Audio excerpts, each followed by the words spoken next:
The European leg of the season is officially here, and the intensity is peaking at the historic Jerez circuit for the Spanish Grand Prix.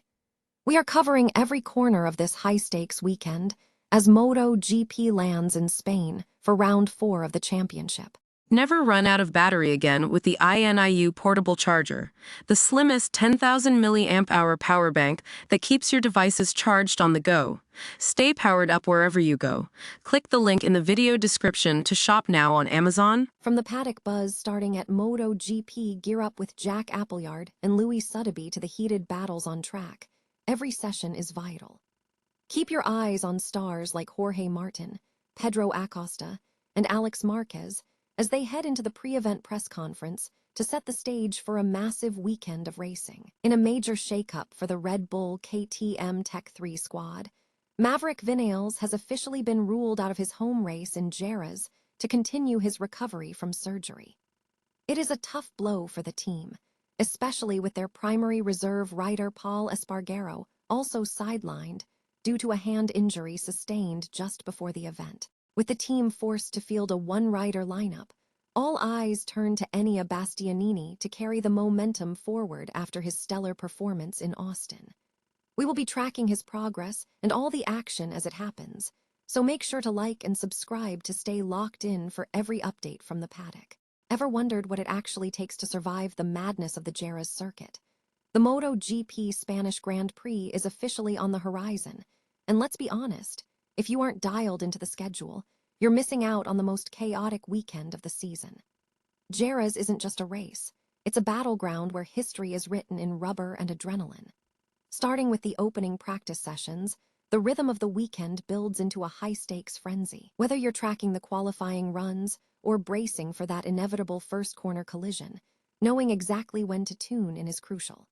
For the ultimate guide, head over to GP Blog to check the full, minute-by-minute breakdown of every session and the specific platforms where you can stream all the action live.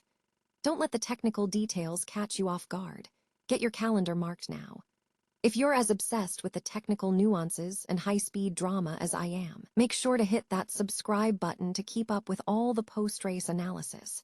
At the end of the day, Jerez reminds us that in MotoGP, a split-second decision is the difference between legendary status and a gravel trap.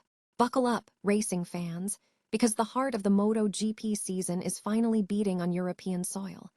We've officially traded the long-haul flights for the sun-drenched, historic tarmac of Jerez, and trust me, this round 4 showdown is going to be an absolute thriller.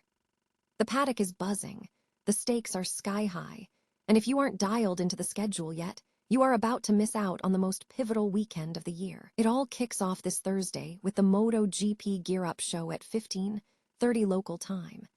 Jack Appleyard and Louis Sotheby will be pulling back the curtain on everything happening inside the paddock before we hit the pre-event press conference. Keep a close eye on the stars taking the mic. Jorge Martin, Pedro Acosta, and Alex Marquez are set to face the world's media, and their body language alone usually tells half the story before the engines even roar to life. Friday is where the real work begins. We're talking a high-octane morning starting at 9:00 with Moto3, followed by the Moto2 field, before the Premier Class stars get their first taste of the track at 10:45. But the pressure really cranks up at 15:00 sharp for that 60-minute MotoGP session. This isn't just practice. It's the high-stakes battle for those direct Q2 spots, and a single mistake here can ruin an entire weekend. Then comes Super Saturday. The tension hits a boiling point with qualifying starting at 10:50, but the absolute highlight is the Tissot Sprint at 15:00. 12 laps of pure, unadulterated chaos where every rider is riding like their championship depends on it, because at this level it usually does. If you think the sprint is intense, just wait for Sunday. The lights go out for the Spanish Grand Prix at 14:00, and if the early sessions are anything to go by, this is going to be a classic. Once the checkered flag drops, don't wander off. Stick around for after the flag at 15:15 to break down the madness with the post-race press conference.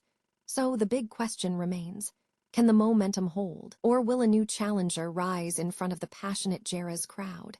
There's only one way to find out. Grab your MotoGP video pass, follow the action live, and let us know your podium predictions in the comments below. After all, in MotoGP, the only thing more unpredictable than the weather is the finish line. Ever felt like the racing gods were actively conspiring against your weekend plans? That is exactly the mood in the Tech3 garage right now, as they prepare for the Spanish Grand Prix with a glaringly empty spot on the grid. Maverick Vinales, the man meant to be flying the flag at his home race in Jerez, has officially been ruled out. It is a tough pill to swallow for the Spaniard, who is still sidelined after surgery to fix a displaced screw from a previous shoulder procedure. While he is itching to get back, he is playing the long game here, prioritizing a full recovery for the Le Mans round rather than risking a setback on home soil. But here is where the story takes a weird turn. You would expect the reserve rider, Pol Espargaro, to step up, right? Well, fate had other plans. In a brutal stroke of bad luck, Espargaro picked up a hand injury just before the event, making him unavailable to fill the seat. With limited options and the clock ticking, the team made the difficult call to run a solo mission in Spain. Team management, including Guenther Steiner, has admitted it is not the ideal way to start the European leg, but they are keeping their eyes on the bigger picture. The silver lining, Enea Bastianini. Coming off a serious confidence boost with that podium in Austin, Enea is carrying the torch solo this weekend. It is a high-pressure situation, but if his performance in the States is any indication, he is ready to make some noise. Will a one-man army be enough to take on the chaos of Jerez? We will find out soon enough. If you want to keep up with all the drama and every overtake this season, make sure you are locked into the MotoGP Video Pass for live coverage. It is a long season, and as this week proves, in MotoGP, the only certainty is that everything can change in a heartbeat. Who do you think will step up to challenge Enea this weekend? Let us know your thoughts in the comments below, and don't forget to hit subscribe for more racing updates. Just when you thought the MotoGP season was settling into a rhythm, the paddock is hit with a double whammy of bad luck that leaves the Red Bull KTM Tech3 team scrambling. If you were looking forward to seeing a full roster at the Spanish Grand Prix, I've got some tough news. Maverick Vinales is officially out, and in a cruel twist of irony, his planned replacement is sidelined too. It feels like the universe is playing a prank on the team, doesn't it? Vinales, who stepped away after practice at Coda, had to head back to Europe for surgery to address a lingering issue from a displaced screw in his shoulder. He's playing the long game here, prioritizing his health over a quick comeback. He's already shifted his sights toward the French Grand Prix at Le Mans, knowing that forcing a return at Jerez would be a gamble he just can't afford. But here is where the story takes a weird turn. Tech3 had their eyes on Pol Espargaro to fill the gap, but Pol managed to pick up a hand injury right before the event. It's almost comical in the worst way possible. As team boss Guenther Steiner put it, these situations just keep finding them. Faced with a depleted bench, the team made the tough call to run a single-bike effort with Enea Bastianini. While it's a massive blow, there is a silver lining. Bastianini is coming off a strong performance in Austin, and the team seems confident that doubling down on his momentum is the smart play for the season's long-term health. It's a reminder that in MotoGP, the grid is fragile, and the road to recovery is never a straight line. What do you think? Was it the right move to run one bike instead of rushing a last-minute replacement, or does this put too much pressure on Bastianini? Drop your thoughts in the comments below, and don't forget to hit that subscribe button to stay updated on the ever-changing drama of the MotoGP paddock. Remember, the race doesn't always go to the fastest bike, but to the team that survives the chaos.